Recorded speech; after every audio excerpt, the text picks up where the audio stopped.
এদিকে উপকূলে ফের আটক বাংলাদেশি ট্রলার। ভারতের উপকূলরক্ষী বাহিনীর হাতে আটক ২৬ বাংলাদেশি মৎস্যজীবী সহ আটক ট্রলার। ভারতীয় জল সীমান্তে ঢুকে পড়ায় আটক। গতকাল থেকে দুটি ট্রলার আটক। গতকাল থেকে মৎস্যজীবীদের আটক করা হয়েছে। উপকূলে ফের আটক বাংলাদেশি ট্রলার। বিশ্বজিৎ রয়েছে টেলিফোন লাইনে। বিশ্বজিৎ, উপকূলে ফের আটক করা হয়েছে বাংলাদেশি ট্রলার। মোট কতজন মৎস্যজীবীকে আটক করা হয়েছে?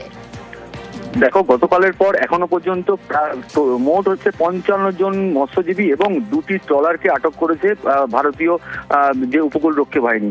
একেবারে যে বাংলাদেশে যে জেলে থাকা অবস্থায় যে ভারতীয় মৎস্যজীবী যে মৃত্যুর ঘটনা যেটা সামনে এসেছিল, তারপর কিন্তু একেবারে যে ভারতীয় জলসীমানা কিন্তু উপকূল রক্ষী বাহিনী একেবারে কড়া নিরাপত্তা কিন্তু সেখানে ছিল এবং তার মাঝেই রাতের অন্ধকারে দেখা যাচ্ছে যে বাংলাদেশি যে যারা ট্রলার রয়েছে তারা কিন্তু ভারতীয় জলসীমানায় ঢুকে আসছে এবং তারা সেখানে ফিশিং করছে এবং তারপর গতকালের পর আজকেরও একটি ট্রলার এবং ২৬ জন মৎস্যজীবীকে কিন্তু আটক করেছে এবং তাদেরকে সকালের মধ্যেই ফ্রেজারগঞ্জ কোস্টাল থানায় কিন্তু তাদেরকে হ্যান্ড ওভার করে দেওয়া হয়েছে।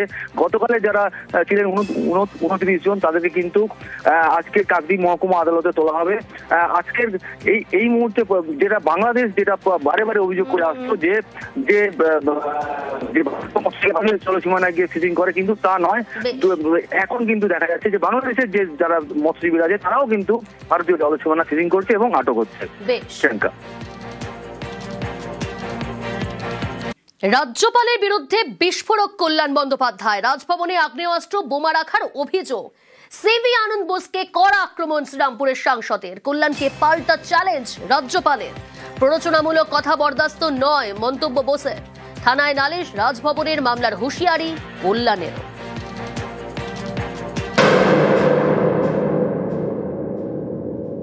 রাজ্যপালকে আগে বলুন যে রাজ্যপালের ভবনে যেন বিজেপির সমস্ত ক্রিমিনালদের যেন রাজভবনে না রাখে। ওই রাজভবনে বসে ক্রিমিনালদের রাখছেন আর সবাইকে একটা করে বন্দুক দিচ্ছেন আর বোমা দিচ্ছেন, মেরে এসো তৃণমূলের লোকেদের। আপনি আগে সব এগুলো বন্ধ করুন। আপনার মতো অপদার্থ রাজ্যপাল যতদিন থাকবে, বিজেপির চাকর বাকর রাজ্যপাল যতদিন থাকবে, ততদিন ভালো জিনিস পশ্চিমবাংলায় কখনো দেখতে পাবেন না। I have thrown the Rajbhavan open for public scrutiny. Citizens are coming in, media is coming in to see whether there is any arms and ammunition in this Rajbhavan. There are serious implications of this allegation. Rajbhavan is protected or secured under the security charge of the Calcutta police. When a ruling party MP says that arms and ammunition are available inside the Rajbhavan, is he expressing his lack of confidence in the police force of the state? So this is betrayal of the trust and confidence which democracy places in an elected representative. This kind of hate speeches cannot be tolerated. He has a decent option of apologizing to the people of Bengal. Otherwise, legal action will be taken. The constitutional office of the governor. Nobody can get away with that in the name of democracy. Are you giving any time to apology? 24 hours. অস্ত্র যদি থাকে সে তো আপনাকে ডাকার আগে অস্ত্র সব সরিয়ে দেবে। আর প্রতিদিন অস্ত্র থাকে নাকি? কে বলেছে প্রতিদিন অস্ত্র থাকে? যখন দরকার হয় তখন অস্ত্র নিয়ে আসে। যে প্রোটেকশন নিয়ে বসে থাকে সে কিসের মামলা করবে? আমিও মামলা করবো ওর বিরুদ্ধে। আমিও সুপ্রিম কোর্ট পর্যন্ত আসবো, আমিও দেখবো। এফআইআর, আমাকে এফআইআর দেখাচ্ছেন আর আপনি এই পদ থেকে একটা করে ডায়লগ বাজি করবেন, একটা করে হিংসাত্মক কথা বলেন, প্ররোচনা দেবেন ইনডাইরেক্টলি। প্রতিদিন বাংলার থানায় আপনার নামে এফআইআর তৈরি হবে। বাংলার মানুষের কাছে হাত জোর করে ক্ষমা চাইতে হবে। MP says that bombs are there in the Rajbhavan. Who guards the Rajbhavan? Calcutta police guards the Rajbhavan. Who is in charge of the police? Home Minister is in charge of the police. Who is the Home Minister? Chief Minister is the Home Minister also. So does it mean that he doesn't trust his own Chief Minister? Is it some inner party struggle which is meant to reflect on the governor also? Open invite করছি, if he is having a courage to accept it. Press যখন একদিকে আপনি থাকবেন, একদিকে আমি থাকবো। আপনি বিজেপির এজেন্ট হিসেবে কাজ করে বিজেপিকে কতটা সাহায্য করছেন আমরা সেটা প্রমাণ করব। I will prove that he is a butcher of the constitution. সংবিধানে বসে আপনি বিজেপির দালালি করেন, সংবিধানের পোস্টে বসে আপনি প্ররোচনামূলক কথা বলেন। আপনার জন্য বিভিন্ন জায়গায় তৃণমূলের কর্মী খুন হয়েছে বিজেপির হাতে। আপনি হচ্ছেন এমনই একটা লোক, আমিও দেখবো। মাথাভাঙার পঞ্চানন কৃষক বাজারে সেখানে বেআইনি দোকান ভেঙে দিল পুলিশ। অবৈধ দোকান, অবৈধভাবে নির্মাণ এই দোকান, সেই দোকান ভেঙে ফেলল পুলিশ। রাজেশ রয়েছে টেলিফোন লাইনে। মাথাভাঙায় বেআইনি দোকান ভাঙল পুলিশ। মাথাভাঙার পঞ্চানন কৃষক বাজারের ঘটনা, অবৈধভাবে নির্মাণ হচ্ছিল কংক্রিটের দোকান। প্রশাসনের তরফ থেকে আগেই বারণ করা হয়েছিল, নোটিশ দেওয়া হয়েছিল, কিন্তু তারপরেও নির্মাণ কাজ বন্ধ হয়নি, তাই আর্থ মুভার দিয়ে দোকান গুড়িয়ে দিল পুলিশ।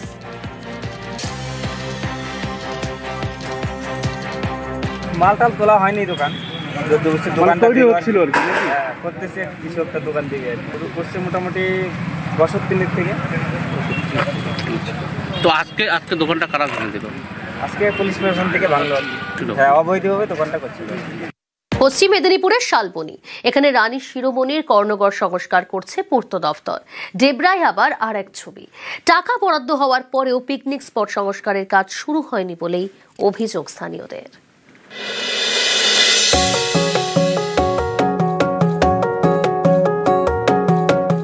দেওয়ালে খোদাই করা মূর্তি, একের পর এক প্রাচীন খিলান, মন্দির, ছড়িয়ে ছিটিয়ে রানী শিরোমণির রাজকাহিনী, মেদিনীপুরের রানী লক্ষ্মীবাঈর ইতিহাস।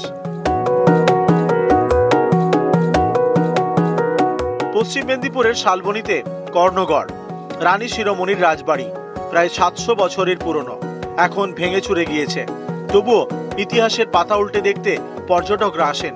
স্থানীয়রা বলেন, এখান থেকে চুয়ার বিদ্রোহের নেতৃত্ব দিয়েছিলেন রানী শিরোমণি। এই কর্ণগড় সংস্কারের কাজ শুরু করেছে পূর্ত দপ্তর। এগুলি অ্যাকচুয়ালি আমরা ইতিহাসে পড়েছিলাম, নিজের চোখে দেখে প্রচুর ভালো লাগছে। এটা ইতিহাসে পড়েছিলাম, নিজের চোখে দেখলে মানুষের স্বভাবত ভালো লাগতেই পারে, তো ভালো লাগছে।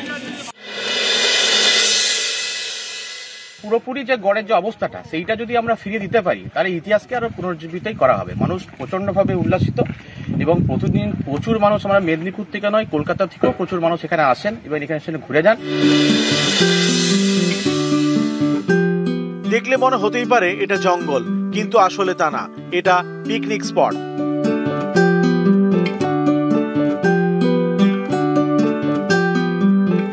পশ্চিম মেদিনীপুরের ডেবরা দিয়ে বয়ে গিয়েছে কাঁসাই নদী।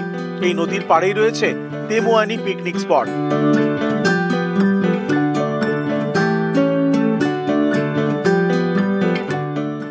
ঝোপঝাড় জঙ্গল, ভাঙাচোরা বাথরুম। এই পিকনিক স্পট সংস্কারের জন্য কয়েক মাস আগে 18 লক্ষ টাকা বরাদ্দ করা হয়। অভিযোগ, টাকা বরাদ্দ হলেও পিকনিক স্পট সংস্কারের কাজ শুরুই হয়নি। 6 মাস আগে তো শুনেছিলাম যে মোটামুটি 20 লক্ষ টাকা বরাদ্দ হয়েছে, কিন্তু আজ অবধি 1 টাকারও কোনো কাজকর্ম এখানে কিছুই হয়নি।